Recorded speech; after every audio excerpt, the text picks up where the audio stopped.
On building bridges, keeping the peace in veg and non-veg relationships. So this is Timaree.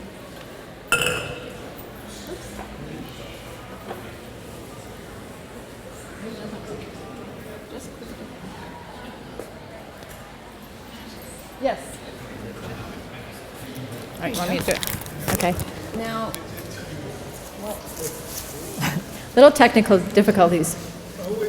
I'll get started and just introduce our panel. There's the three of us here today. I have right here with me Timaree Hagenburger. She's a nutrition professor at Consumnes River College with plant-based nutrition and sustainable agriculture certificate program. She also works in corporate wellness, writes a newspaper column, has a regular segment on Studio 40 TV, California Bountiful TV, and a podcast, Office Hours with the Nutrition Professor. Author of The Foodie Bar Way. yes. One meal, lots of options, everyone's happy. Next slide. The next slide. Hit that. Next slide. Click that arrow button. Ooh. Just one. There we go. Tamiko is here. Tameka Garner, also known as the plant-based vegan sister, found her passion in sharing her vegan story. She believes everyone has his or her own vegan journey, veg journey, and should enjoy every step forward. With insight for her own journey from the book Fit for Life, she became and remained vegetarian for 30 years and is plant-based vegan since 2016. She now has a special focus on helping women of color who are starting lifestyle changes to fight those diseases which affect their community at disproportionate rates. And next, watch your step. We didn't get the training. Yeah, okay, I'll hold it a little more. Yep, there we go. And there's me. Hold the mic perpendicular to your mouth and it'll be easier. This way? Yeah. I'm a clinical social worker and spiritual director. As an experienced retreat leader and psychotherapist, I guide people toward their source of inner peace. I promote 3 pillars of wellness: physical health, psychological resiliency, and spiritual well-being. I'm certified in clinical hypnosis and in the eCornell plant-based nutrition program. So, we are all very happy and appreciative of you being here. Not just of being here because you're attending the program, but because you are doing wonderful things for the world, for your health, for everyone around you, for the animals. We really do appreciate that. And so we wanted to put this program together to provide this opportunity for a conversation. This is about building bridges between veg and non-veg folks. So if you're in a relationship with someone who's in a different place than you on the continuum, from carnivore to plant-based activist or sanctuary owner, somewhere on that continuum you may bump into somebody else. So we know it's relevant because we're all somewhere on that continuum. No one lives in a vacuum. Oh, does anybody live with, work with, play with, go to school with people who are exactly in the same place on that continuum? Does anybody know? Okay, so I want to know where it is, if you have it. It's also timely. This happens all the time. It happened as we were preparing for this. It may happen tomorrow. And I want to ask, as we're starting our conversation, did anybody bump into difficulties for even coming here today? Did anybody ask any questions about it that were uncomfortable? Did anybody not share where you were going with someone in your family so that you didn't have, yes, sometimes, so it even happened for today. And it's important because it has to do with relationships. And like food and water and shelter, we need relationships to survive. So the 3 of us wanted to do this because we want you to be able to have relationships. We want you to have good relationships. You are good people doing a good thing for the world. You shouldn't have to sacrifice for it. There's a wonderful book Beyond Beliefs, a guide to improving relationships and communication for vegans, vegetarians, and meat eaters by Melanie Joy. So in it, she will explain to you that you shouldn't have to sacrifice your beliefs for your relationships. You shouldn't have to sacrifice relationships for your beliefs. You should be able to create relationships that have room for your values and your beliefs. You should be able to have allies, be allies together. We want you to have this because we want you to survive. We want you to have relationships. And in order to help spread the movement, spread the word, you need to be in relationships. If you were to go off and be on your own on an island and have your almond tree and your spinach plant, and you were able to do that, you wouldn't be able to spread the word. We want you to spread the word. That does not mean your family and your friends and the coworkers that you deal with every day are the audience for your advocacy.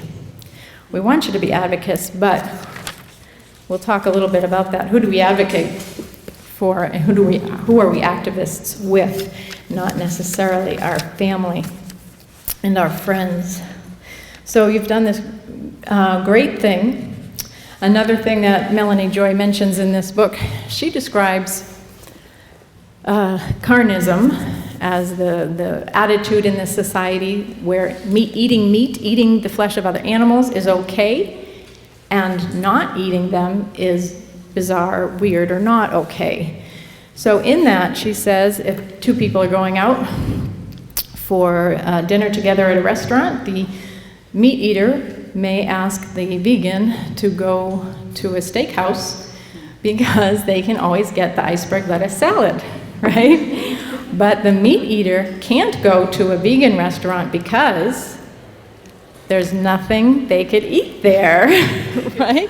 Because they eat meat, they can't eat vegetables, apparently. So,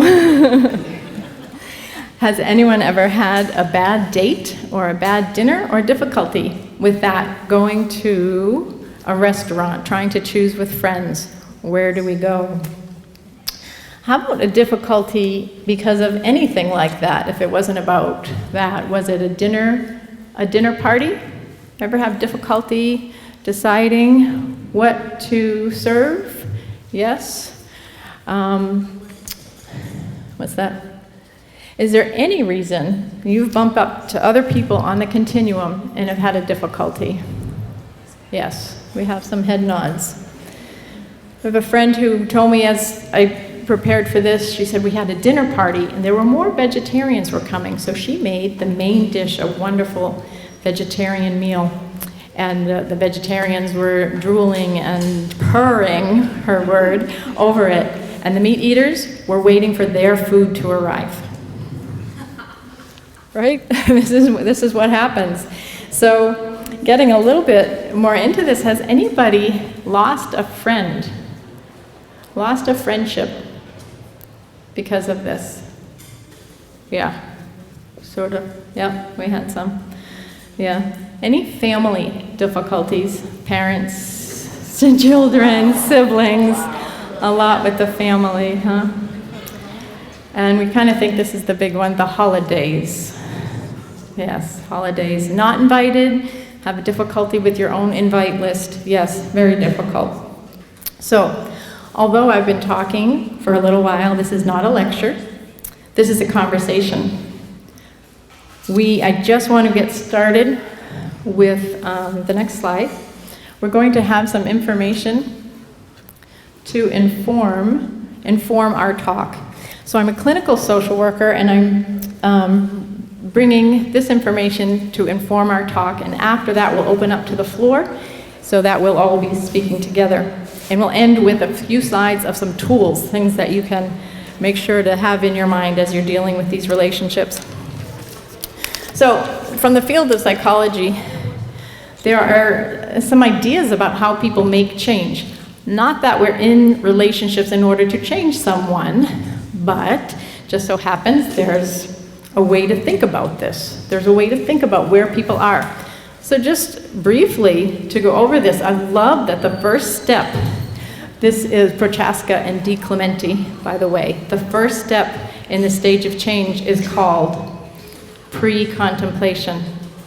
This is where people are, I say affectionately, clueless, that they don't even know that there's a change that they could make.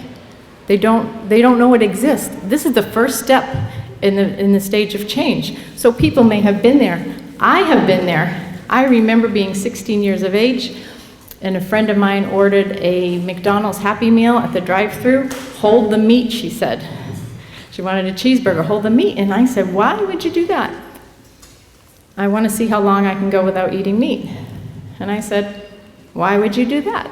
I was totally clueless, pre-contemplation. Now, sometimes there's an event that brings us from pre-contemplation to start thinking about it. Timaree has a recent story on that. A friend of my parents, actually a week and a half ago, had 2 stents placed in the heart. And so after that, my parents eat plant-based whole food, since I inspired them. And after that conversation, they had a conversation with him in the hospital and said, you know, just think about all the different arteries in your body and vessels that are affected. This is just, they put a stent in, you know, one area. So are you open to whole food plant-based? And, oh yeah, okay. Yeah, I want to learn more. So. There he was, and it was an event. Does anyone else know of an event? Have you had an event? Anybody? Yes? Mine was reading a book. Yours was reading a book too. Do your friends have an event that brings them into start thinking about it in the contemplation phase? How about movies? Has anybody seen a movie that got them? Got Nice. them? Yes, that was the event. Okay, what movie? What the What the hell? hell? What else? China study Trying book. to study book. Forks over knives.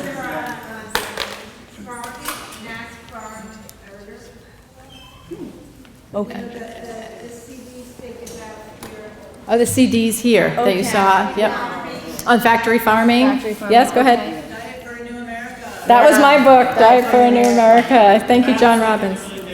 Fat, Sick, and Nearly Dead. Yeah, my story is a little different. So I was a lacto-ovo vegetarian, and I wanted to improve my cooking skills. So I'll go get cookbooks and like practice more cooking. And I was surprised at how much like milk and eggs these ovo-lactose cookbooks required. I was like, well, I don't want to keep so many eggs and milk in stock. So how about I get a vegan cookbook so I don't have to stock those? All right, so that was her reason. Absolutely. She And came there's over. one up here. Yes, So my original was the China study, but what just brought it China study book. brought it back was How Not to Die. How Not to Die. Another book. Yes. Fast Food Nation. Fast Yes, Food Fast Nation. Food Nation. To Live. Way back, to Eat to Live. Live. Way back. Go ahead. In the green shirt. Yeah, I was 14 years old, and the United States was invaded so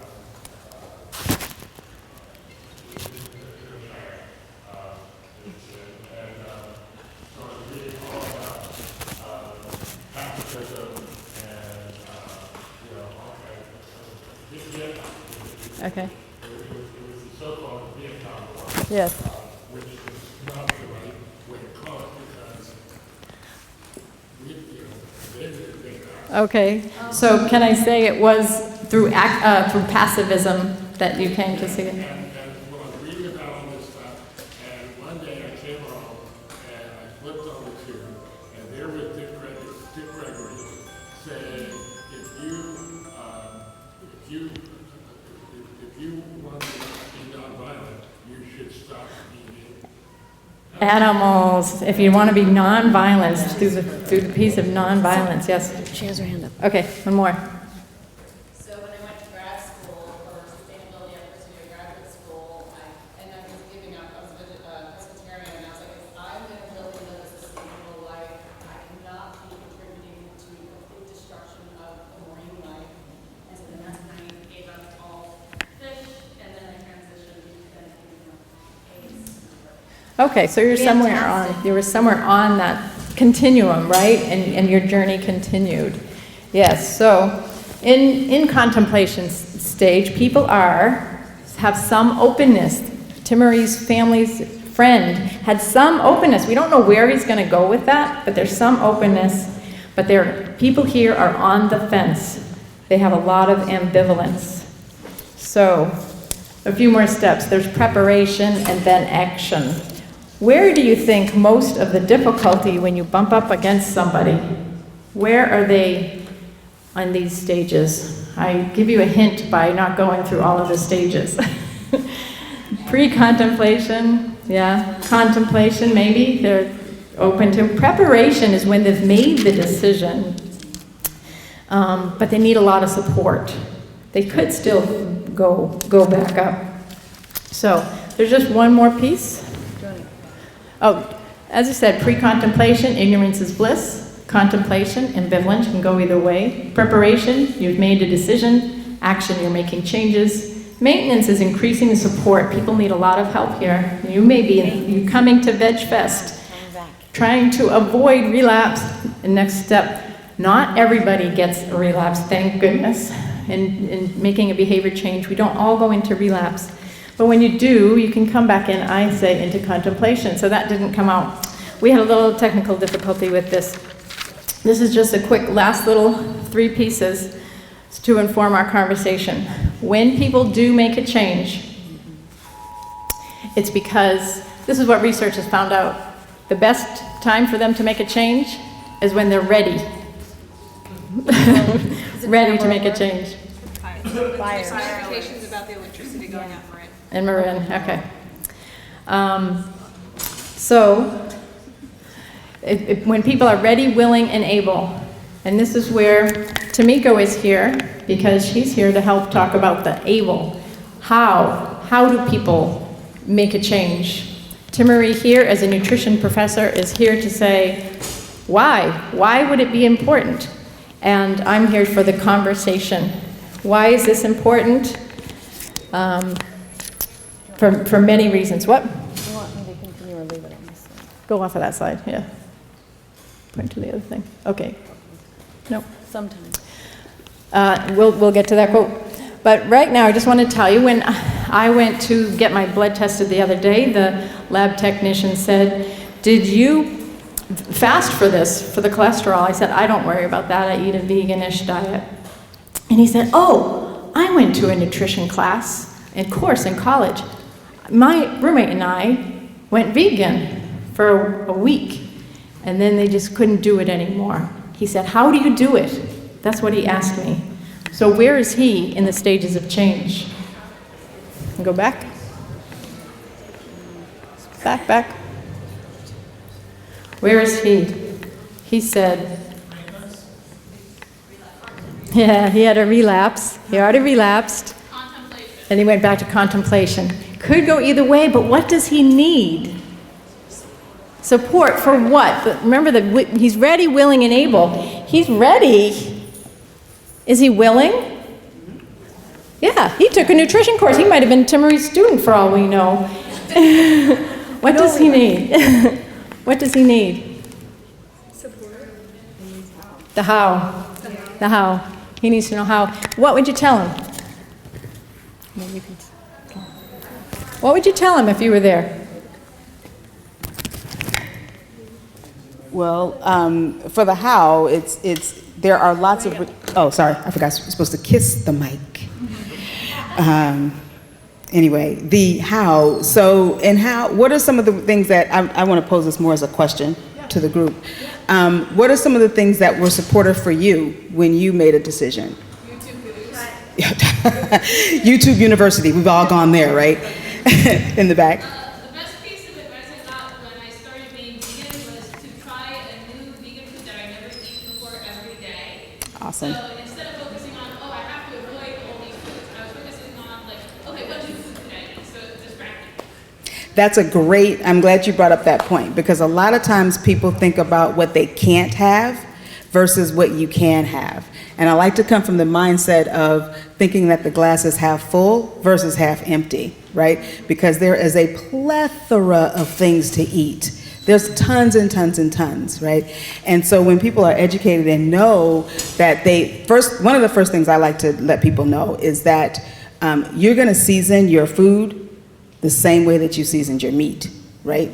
Because meat has no flavor. So first, let's change our mindset and really think about the basics of it. Meat has no flavor.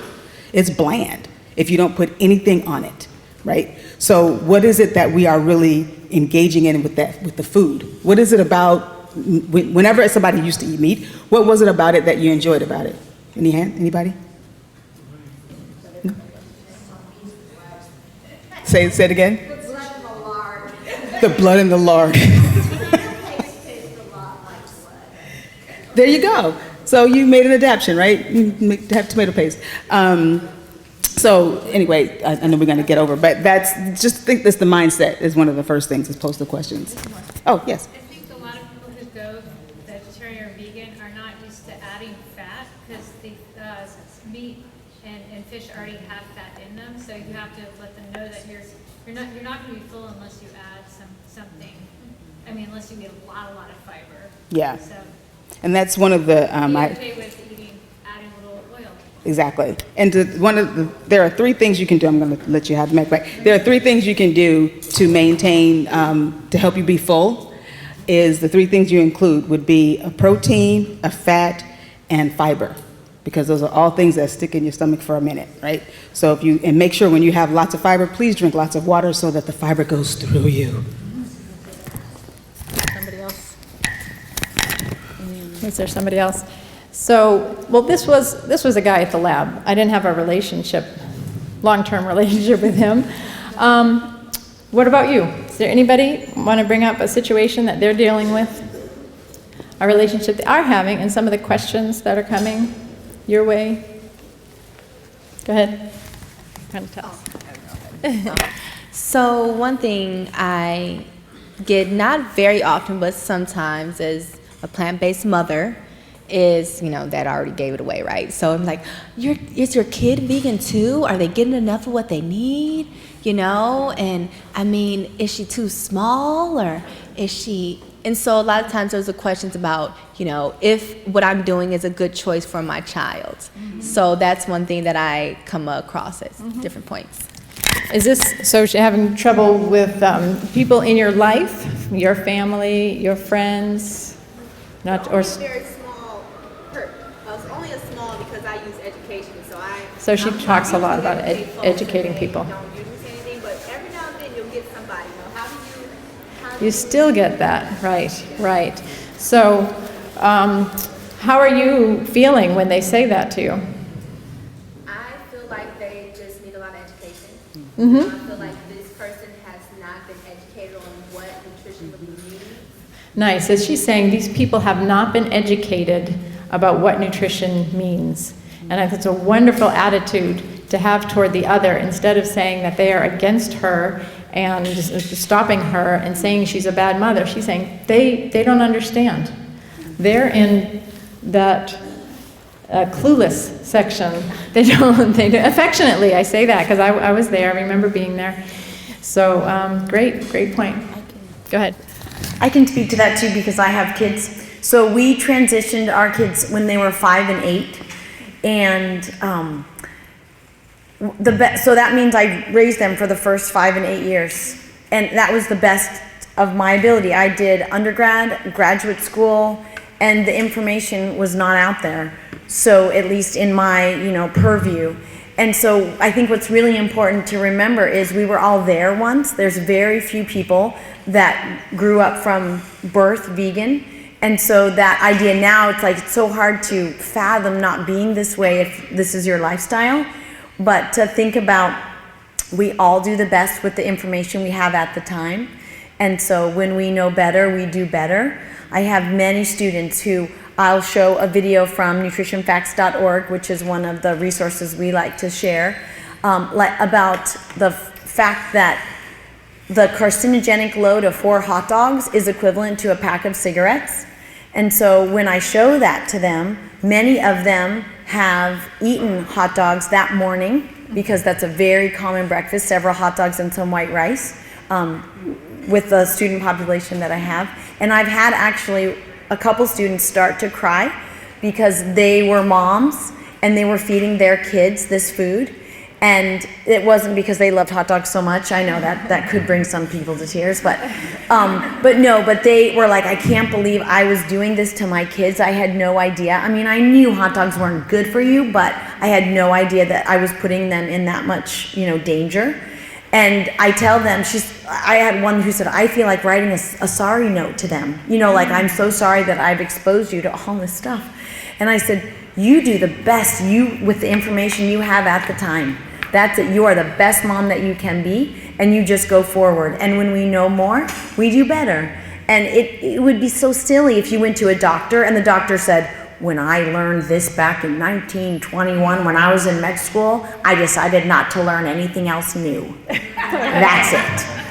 It would just be so silly. You would never go to someone like that. So to be able to have the just the awareness and the personality to say, yeah, this is the best that we know now, and when we know more, we will, move. But we're going with the predominance of evidence. I'm not going to take one study that's from the dairy industry and then justify that that's why you should be drinking, cow's milk.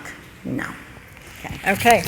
All right, thank you. So we haven't been given the 5-minute clues, so let's get to, I know. Let's just do quickly to our tools and, keep going, keep going. I know. The quotes are so good. Right here, point the thing the other way. Okay, just really quickly. These are your tools. Yes, just a couple of these, as we talked about, the curiosity and compassion for the person who asked you the question. You did a great example of saying she felt for them and saying they just don't know, they don't have the information. To realize, are you going to have a discussion with your loved one or you advocate? You advocate by writing letters to the editor, by writing to United and San Francisco Airport. If you like the vegan options there, you're welcome. I wrote those letters. They're great there. Active listening, maintaining your inner peace. We're going to end with a quote from Dalai Lama that no matter what the actions of other people are, killing animals, eating animals in front of you, you've got to work on your inner peace, and that's how we're going to maintain relationships. Go ahead, who's next? Timaree? Okay, so these are tools for increasing importance. So that why, right, for adopting. So thinking about, and I've talked about this before when I've done presentations where I talk about pick your why. So come up with all the reasons why and then pick one, the power of one.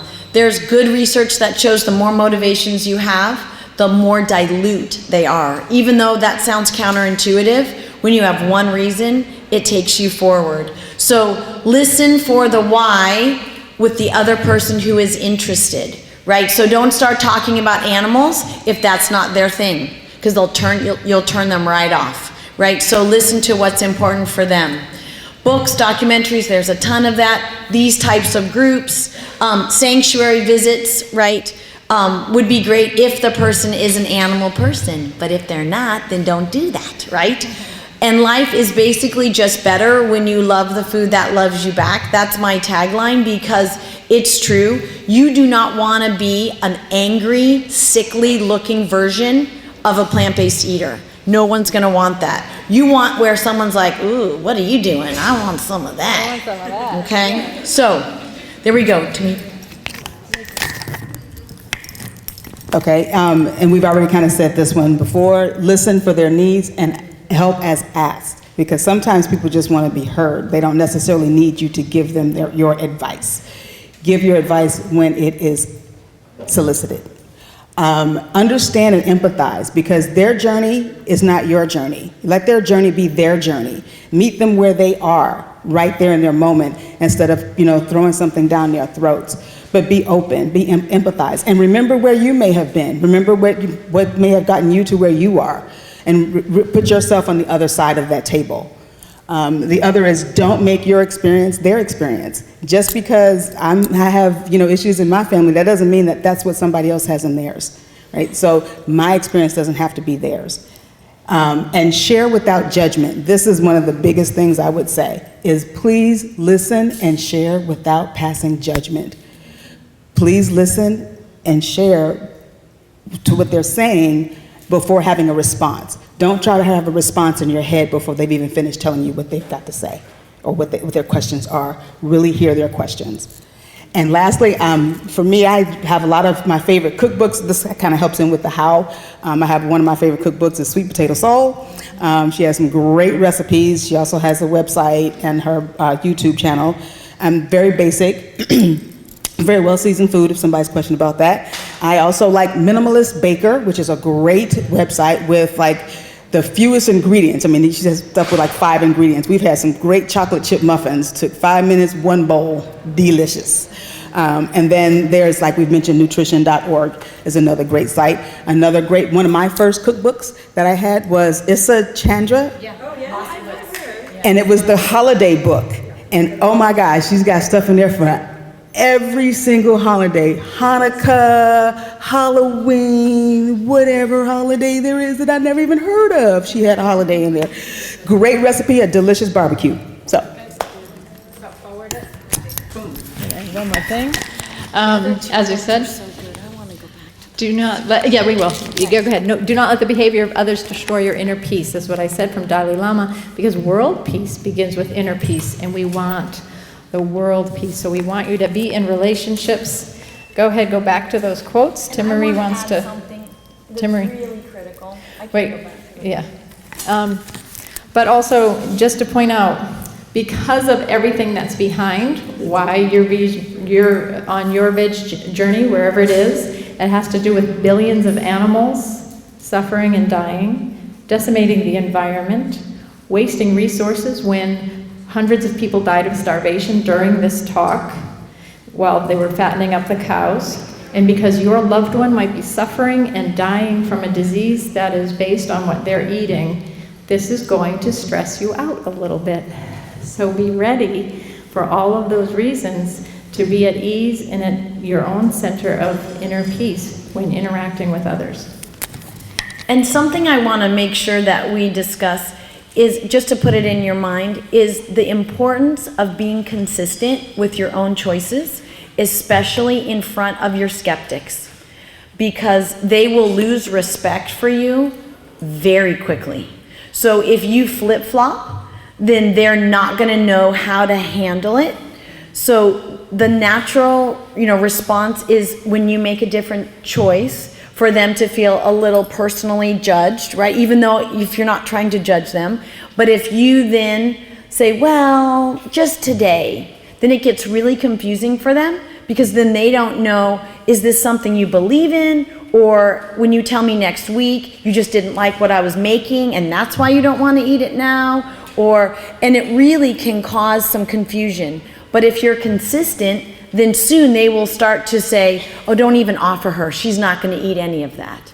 And then the next step will be, oh, we called ahead and they have options for you. And then the next step's going to be, oh, we decided to make it all vegan just to make it easy. But if you back at the beginning say waffle, then it doesn't look like you believe in this for yourself. Not on them, just for you. I think that is extremely powerful.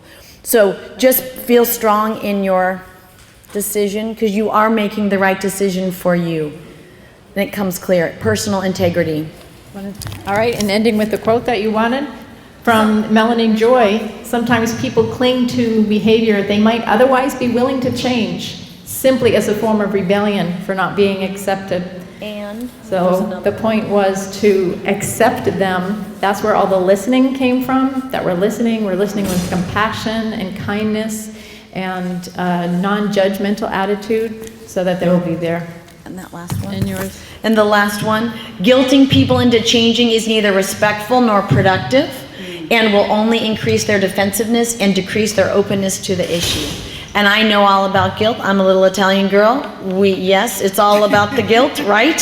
So, yeah, you can do this. Absolutely. Stand in and know that we're a community and we have like hearts and like minds. We'll be at Timaree's table. She's selling her book, The Foodie Bar Way, there. And we have a couple of the slides that you can take a picture of and have all 12 of them. Okay? Thank you very much. Thank you.